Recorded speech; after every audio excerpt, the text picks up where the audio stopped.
Bonjour à tous et merci de nous rejoindre sur Futur TV pour cette nouvelle édition de la rédaction. Voici les titres de ce journal. Un rassemblement populaire sur les lieux de l'attentat qui a coûté la vie au chef des renseignements des FSI, le général Wissam El Hassan, il y a un an. Les responsables libanais saluent la libération des pèlerins chiites retenus en otage en Syrie depuis mai 2012. Leur retour au Liban reste suspendu à la relaxe de prisonnières détenues à Damas. En Syrie, un nouvel attentat à la voiture piégée perpétré par un kamikaze du front Al-Nosra a frappé ce samedi dans la matinée la ville de Jaramna, c'est dans la banlieue de Damas. Il a fait au moins 16 morts et de nombreux blessés. Et à suivre également dans ce journal, sauterelles, vers, scarabées et même scorpions. Un bar du quartier Montmartre à Paris innove et propose depuis une semaine et avec succès ces insectes à sa carte. Rassemblement populaire sur les lieux de l'attentat qui a coûté la vie au chef des renseignements des FSI, le général Wissam El Hassan, il y a un an. Son compagnon, l'aspirant Ahmad Sahwini et la citoyenne Georgette Sarkissian avaient également péri dans l'attaque qui a fait plusieurs dizaines de blessés, rue Ibrahim El Mounzer, près de la place Sassine.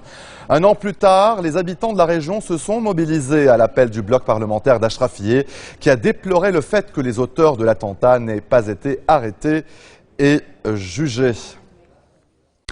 Et puis toujours à l'occasion de la commémoration du premier anniversaire de la disparition du général Wissam El Hassan, cette cérémonie au siège des forces de sécurité intérieure en présence du ministre sortant de l'Intérieur Marwan Charbel et de hauts gradés des FSI et de l'armée.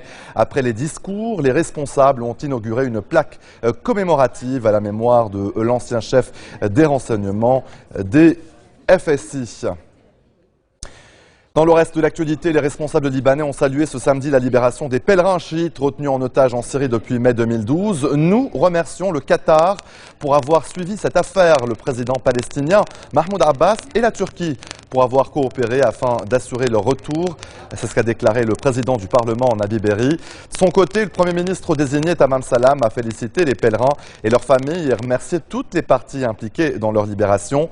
Mais selon le ministre sortant de l'Intérieur, Marwan Charbel, les otages ne seront remis aux autorités libanaises qu'après la libération de prisonnières détenues en Syrie, l'exigence principale des preneurs d'otages.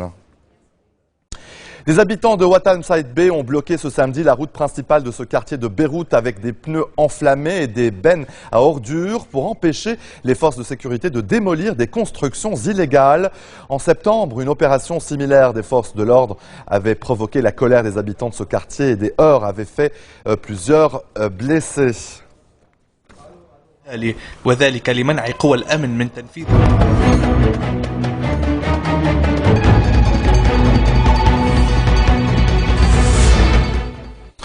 En Syrie, un nouvel attentat à la voiture piégée perpétré par un kamikaze du front Al-Nosra a frappé ce samedi dans la matinée la ville de Jaramna. C'est dans la banlieue de Damas. Il a fait au moins 16 morts et de nombreux blessés. À l'entrée de cette ville, l'armée régulière avait érigé un barrage d'une grande importance stratégique. C'est donc pour prendre le contrôle de ce barrage que les islamistes d'Al-Nosra l'ont fait exploser. De violents combats ont ensuite éclaté entre ce groupe djihadiste affilié à Al-Qaïda et l'armée régulière. Selon l'Observatoire syrien des droits de l'homme, le barrage est désormais quasiment sous le contrôle des rebelles.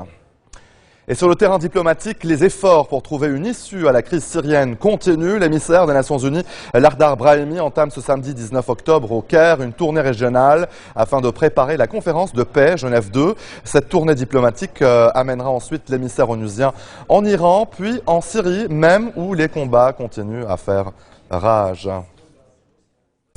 Allez, restez des nôtres au retour de la pause. En Égypte, les appels à manifester contre le pouvoir militaire se multiplient.